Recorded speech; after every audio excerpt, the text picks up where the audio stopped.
My name is Kelly Dougherty. I served for 8 years in the Colorado Army National Guard. I was enlisted as a medic and later deployed twice, once to the Balkans and once to Iraq as military police. When my unit, the 220th Military Police Company from the Colorado Army National Guard, got orders to deploy to Iraq, I was actually serving in a headquarters detachment as a medic and was involuntarily transferred to the military police company to be deployed to first Kuwait and then later to Iraq as a military police sergeant. We arrived in Kuwait on February 22nd of 2003, before the invasion started, and went into Iraq late March of 2003 and stayed there until February of 2004. During the time that I was in Iraq, our unit did primarily 2 different missions. One was convoy escort and the other was patrols. And one of the main things that we were tasked with was to escort convoys of KBR, or Kellogg Brown Root, which is a major U.S. contractor that the military is employing in Iraq to do a variety of different jobs. And we escorted their vehicles from fuel tankers, flatbed trucks, trailer trucks, from Kuwait, bases on Kuwait, to various military bases in Iraq that were going from base to base to bring fuel and supplies to the different bases. We initially were patrolling in southern Iraq, south of Talil Air Base, which is where we were stationed, which is by the city of Nasiriyah. And we had several months in the summer of 2003 where that was our main patrol area. But then later in the summer, late August or early September in 2003, our patrol route changed and became much more just doing patrols and not doing as many convoy escorts north of where we were. And when we started moving more towards that mission, one of the things we started seeing a lot more of were problems with the KBR trucks, that they would break down a lot, they would get in accidents a lot. And so one of our main jobs as military police was to secure the vehicles from the Iraqi civilians so that they wouldn't loot them. And for us as military police, we're told when we get into Iraq and when we're getting on these convoy missions that these trucks, they're a U.S. asset, they're something that needs to be protected with force, deadly force if necessary, because it's a strategic asset to our military presence in the country. So when these vehicles would break down, initially when we would escort the convoys in southern Iraq and they would break down, a lot of times it was not a very populated area. It was pretty remote and sparse. So we would let the drivers try to fix the vehicles if they could. Sometimes they were able to after a lot of waiting around. But then when we started patrolling further north, it became much more densely populated. There were a lot of villages. Basically, once you went north of Nasiriyah on a highway that was called MSR Jackson, which there are 2 main supply routes that the U.S. military uses in southern Iraq, and the first is called MSR Tampa, or Highway 1. And that's a large highway in the south.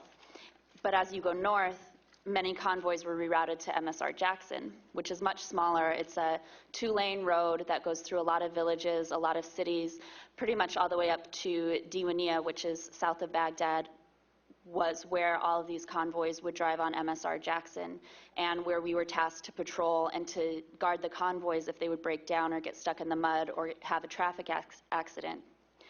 And what we did repeatedly, and it got to be pretty much on a daily basis when we were on patrols in that sector, when a KBR truck would break down, the standard procedure for the convoy is that you don't stop the convoy because it has to keep going. There are a lot of people and vehicles around. If a whole convoy stops, this could be dozens of semi-trucks all driving slowly in a row, and when you stop, it creates a huge traffic problem and also makes a target out of everyone in those vehicles that are stopped. So when the truck would break down, a driver would jump out, get into another vehicle and go, and then leave the vehicle there, and we would get called out to guard it. And of course, these were populated areas, and there were a lot of Iraqi civilians who were living in abject poverty who would come and try to get things off of the vehicles and loot them, whether it was for the cargo that was on the vehicles. A lot of time they were fuel tankers, or the tires, or the doors, or pretty much strip the entire vehicles and use whatever they could, even if it was just scrap metal, to use or to sell. So we would go there to guard the vehicles. A lot of times we would get into physical altercations, and the escalation would rise between us and the civilians. It was definitely one of those experiences where you just feel apprehension every day going out, because you know you're probably going to have to get into a crowd control situation that day, and you're just kind of waiting for that time when someone in the crowd fires an AK-47 or something like that, because we knew that many Iraqis were armed, and we're just kind of anticipating that to happen. Luckily, in our instance, that had never happened with me or my team. But what would happen is we would wait there, radio back, say, we have a KBR truck broke down here, and we need someone to come in and recover it. And a lot of times it would be things like flat tires or just different mechanical things, or they would just, like I said before, be stuck in the mud or something like that.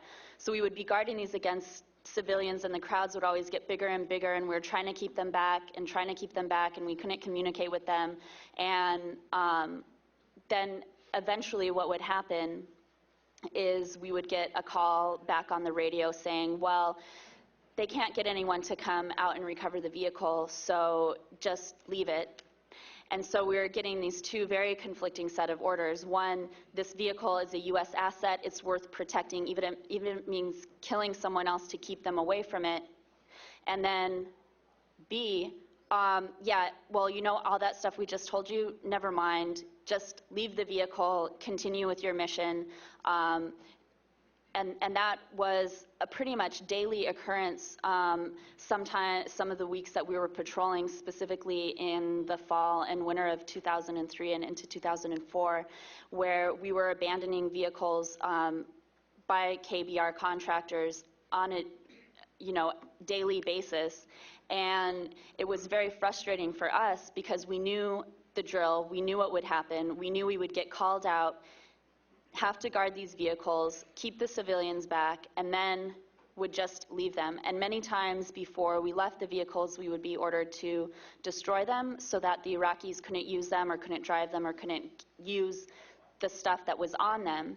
And so one particular incident I remember was I was with my team, which were two other military police officers and another team, and there were two fuel tankers, and they had got into an accident, and they were off the side of the road, and they were both full of diesel fuel, and there were Iraqis from the local village, hundreds of Iraqis on the perimeter waiting to get the fuel from these vehicles. And the area that we were in, of course, in all of Iraq, the regular people there don't have access to fuel. Like, they can't just go to the gas station. They have to stand in lines and wait in lines and push their cars because they're out of gas in fuel lines that stretch for miles, just to get some inflated,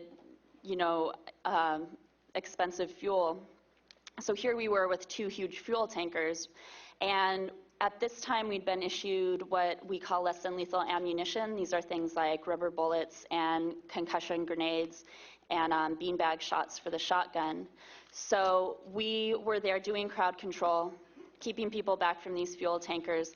Escalations were the tension was really rising because we're all feeling very nervous because we were so outnumbered, and people kept trying to come forward, and then the other team, their gunner was firing pretty frequently and pretty indiscriminately with the beanbag shots with the shotgun into the crowd, which it sprays out all these little shot pellets, and I mean, I've never been shot with one, but from the reaction of the Iraqis getting shot with them, I assume that it hurt a lot. And also firing concussion grenades into the crowd to cause the people to disperse. And, you know, they're Iraqis of all ages. I mean, they're all men, but there are boys there too, and old men. And, you know, when we got issued the ammunition, we had to sign these statements saying that we understood that it was to be used in a similar situation as deadly force, because that it could kill someone if it was a young person or if it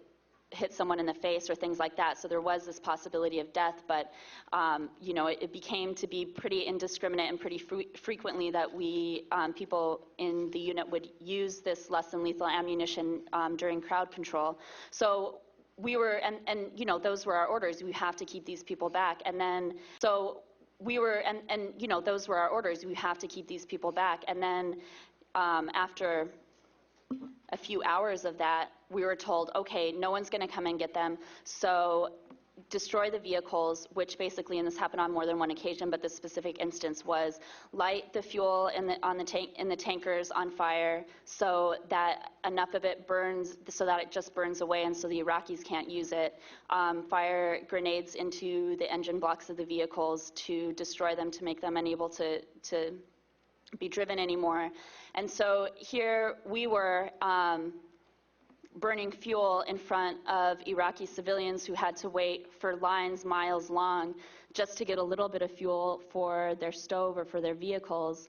And it really brought home on that instance and other instances to me the complete irony and absurdity of our presence in Iraq, and how, you know, I was getting letters from people saying, you know, we're so proud of you, thank you for what you're doing over there. And then at the same time, I'm looking at people in, you know, at these Iraqi people who I can't even look in the eye, because I feel so absurd and so ashamed that we're in their country risking our lives, putting their lives at jeopardy to basically guarantee a profit for Kellogg Brown Root, because the profit that they, I mean, you know, these vehicles, even though it represented livelihood and great wealth to the people of Iraq and to any, you know, these vehicles, they would $80,000 to $100,000 for one of these tankers full of fuel. That's a lot of money, and for the corporation, they just saw that as, you know, maybe worth life, but in the end, not even worth recovering that scrap of metal. So we were putting our lives on the line and risking violence towards the Iraqi people to protect hunks of metal, and then just destroying them at the end of the day. And this happened so many times, and we were all frustrated, but at the same time, we felt like, you know, what can we do? This is what we're being ordered to do. And it really was wearing on everyone's nerves, because, you know, another time we were guarding a trailer truck that had got stuck in the side of the road, and there were all these Iraqis on the other side of the road. We kept telling them, stay on the other side, stay on the other side. They kept trying to come across. Not my squad leader, but another squad leader in my platoon was getting really stressed out about it, and he said, and he was getting so frustrated that the Iraqis wouldn't stay over there, and he said, Sergeant Dougherty, the next person that tries to cross this road, I want you to shoot them. And I kind of thought he was joking, because it seemed kind of absurd to me, because we all knew that we would just end up abandoning it in a few hours anyway. And I said, you know, Sergeant, isn't that against our rules of engagement? Kind of tongue in cheek, because I, you know, kind of took it as a joke. And he said, you can't do your job. Go back and monitor the radio. So, you know, we're put in a situation where we're under such intense stress and pressure, where we're ready to kill people to keep them away from these vehicles, when we don't even care about the vehicles, because we know that we're just going to leave them. And that's the kind of situation we're put in day after day, week after week in Iraq. And on another instance, we had a flatbed truck that had been carrying a brand new ambulance to a military base that had tipped over, and the ambulance had fallen on its side. And we tried for hours to try to recover the ambulance, because other than it had fallen off the truck, it didn't seem to be that damaged. It was a brand new ambulance, and after hours, they just would not come and get it, and then we were given the order to destroy it and to burn the engine block again.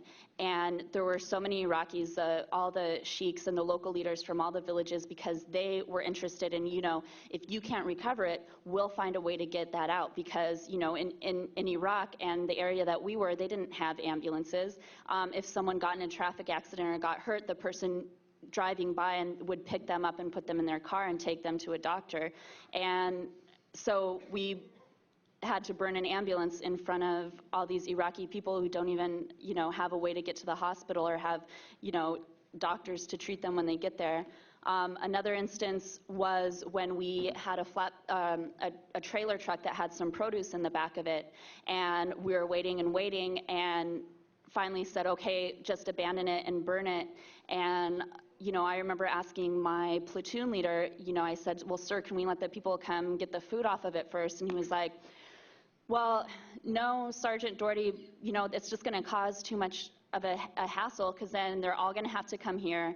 They'll probably start getting in the road. We're going to have to control them when they're here and then try to get them all back. So it's just not worth it. And, in a way, he was right. It wouldn't have been worth it for us, because it would have caused a lot more work, a lot more danger, because we've been a lot closer to the people.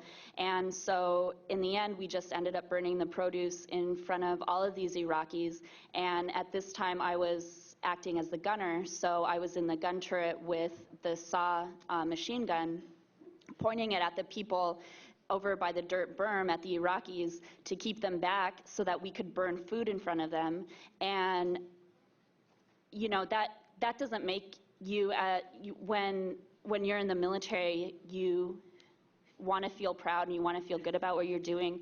And that didn't make me feel good. That made me feel really ashamed and really confused as to what we were even doing there. And, I am proud of my military service, and I was proud of it, at that point. But I wasn't proud of that, and I wasn't proud of really what we were doing in Iraq. The thing that I was proud of in Iraq is that at least we were able to keep each other safe, and that's really all I could say. At least we brought everyone home and no one got killed. And if that's the best that I could say, and that's the best that I could take from it, and that's what I had to be proud of, but what we actually did, I was ashamed of. That's very distressing to me, and just the way that we were kind of put out there to be bodyguards for Kellogg Brown Root, who had these drivers who drove their trucks who were from countries like India and Pakistan and the Philippines and Tibet, and they were treated horribly. These what we call TCN, third country nationals, they lived in substandard conditions, worse than anything the U.S. contractors or American soldiers lived in. They were treated really bad and had to work much longer, had to just drive their vehicles whenever the convoy wanted to go. And I felt like I saw that as, those corporations also having a hand in dehumanizing people, because they were dehumanizing the people that they were making a profit off their backs as well, holding their passports and forcing them to go on to work in Iraq under these dangerous situations.